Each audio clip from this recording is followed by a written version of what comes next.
Are you unknowingly worshipping the AntiChrist? This question might seem startling, even unnerving, but it's a question worth considering if we're to stay true to the values and teachings of Christ. This video is not meant to instill fear, but rather to cultivate awareness. It's about shedding light on the subtle signs that could indicate an unconscious alignment with the Antichrist. Now, the Antichrist is not a person per se. It's a concept, a symbol of values and actions that starkly contradict the teachings of Jesus Christ.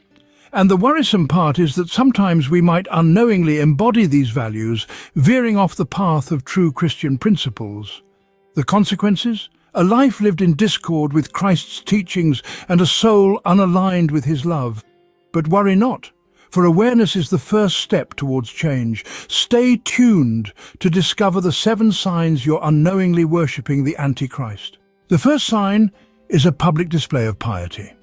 This may come as a surprise to some, but let's delve deeper into what it means. The teachings of Christ emphasize a humble and private practice of faith. Think of it like this. Your faith is a personal journey, a private conversation between you and your divine. It's about cultivating a personal relationship with the divine rather than a public show. When Christ spoke about prayer, he encouraged his followers to pray in solitude, away from the public eye. The focus was on fostering an intimate, personal connection to the divine, an authentic relationship that isn't influenced by the opinions or perceptions of others. This is the essence of Christ's teachings about humility and private prayer. However, in today's world, we often see public prayer or showy displays of faith. It's not uncommon to find people who seem more concerned with how their faith appears to others, rather than the authenticity and depth of their personal connection. They may pray loudly in public places, wear religious symbols prominently, or speak frequently about their faith in a way that draws attention. This isn't inherently wrong, but if the motive is more about appearance than genuine faith, it veers away from Christ's teachings.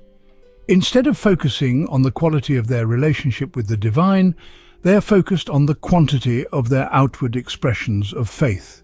They are more concerned with how they are perceived by others, rather than how they are connected to their divine.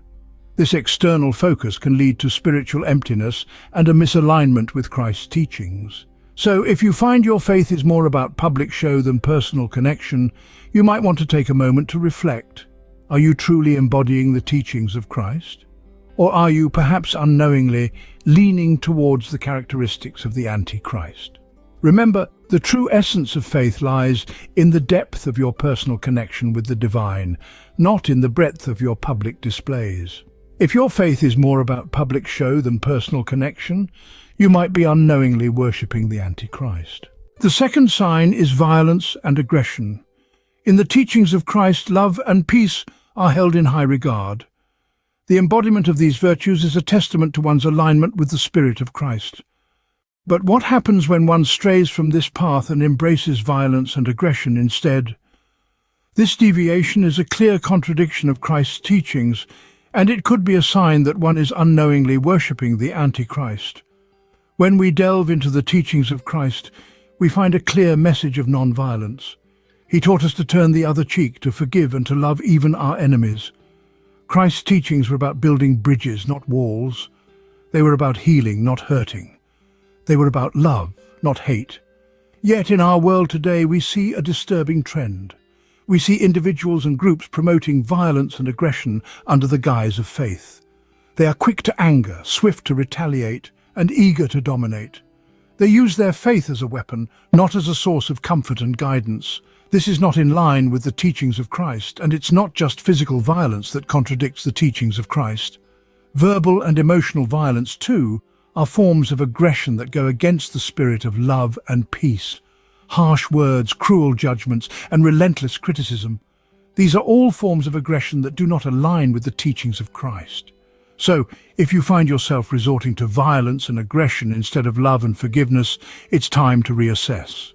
It's time to look within and ask yourself if you are truly embodying the teachings of Christ, or if you are unknowingly worshipping the Antichrist.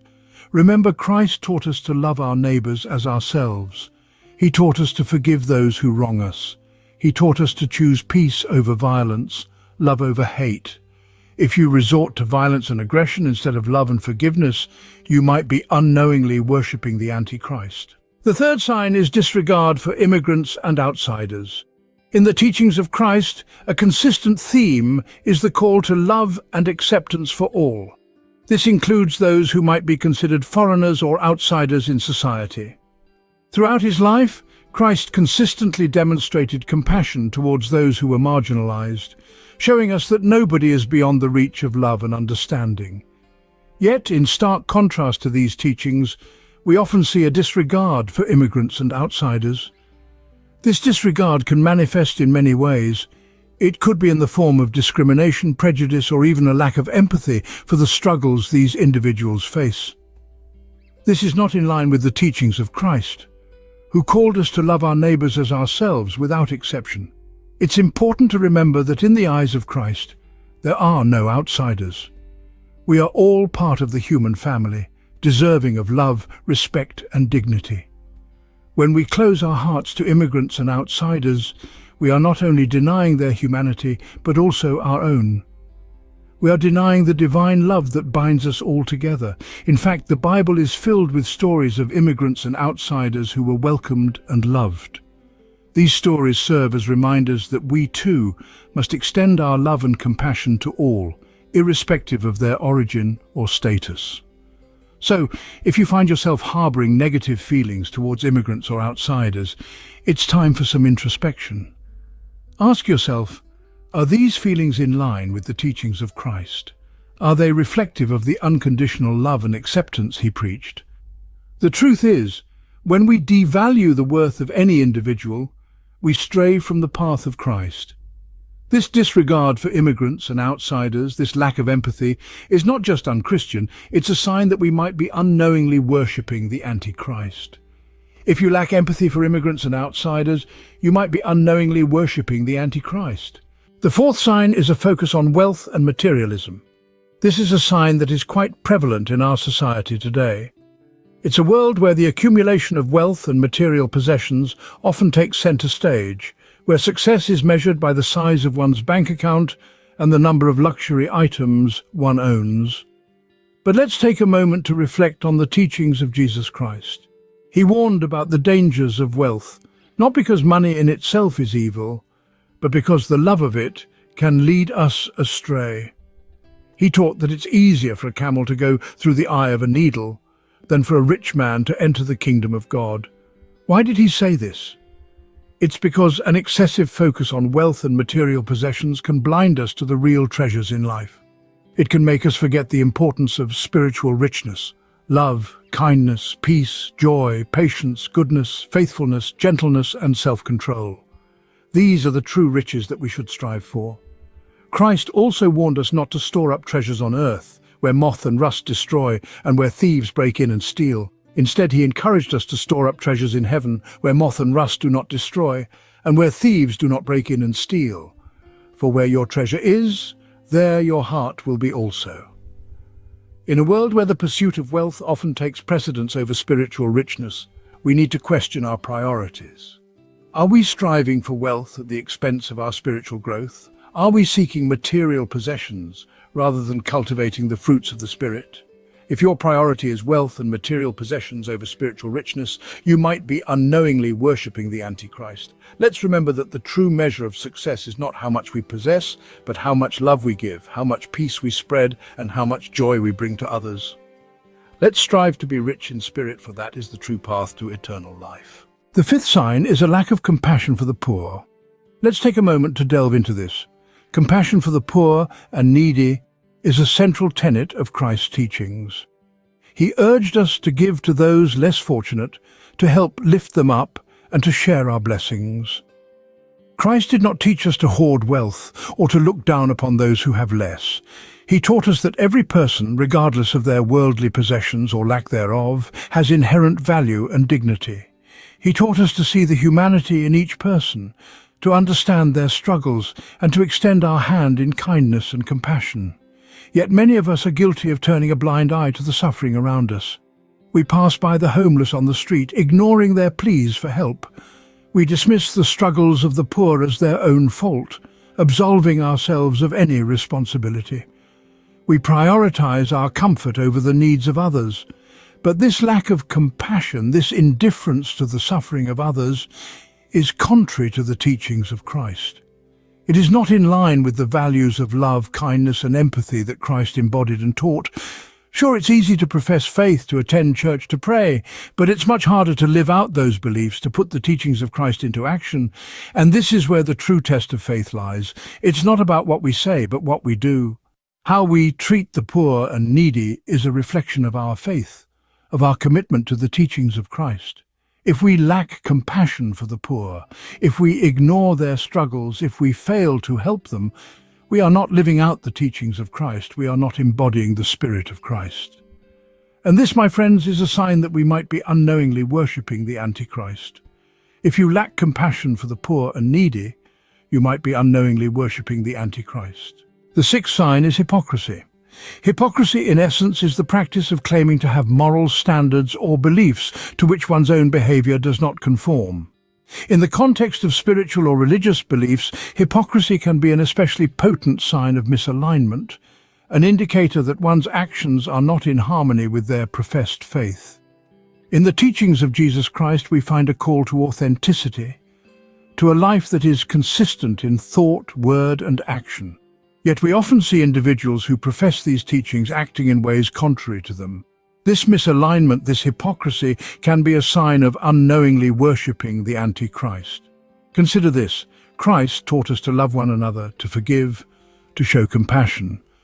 Yet, if we claim to follow these teachings but engage in hate, hold grudges, or show indifference to the suffering of others, we are acting in hypocrisy.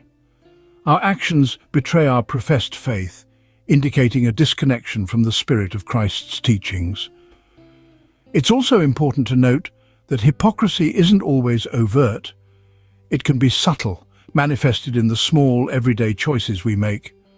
Perhaps we claim to believe in charity, but never find the time or resources to give. Or we might profess the importance of forgiveness, yet harbor resentment in our hearts. In the end, it's not about perfection. We are all human, and we all falter. But it's about authenticity, about striving to align our actions with our beliefs, about embodying the Spirit of Christ in our daily lives. So, take a moment. Reflect on your actions. Do they align with your professed beliefs? Are you living in authenticity, or are you wearing a mask of hypocrisy? Remember, it's not about judgment, but about self-awareness and growth.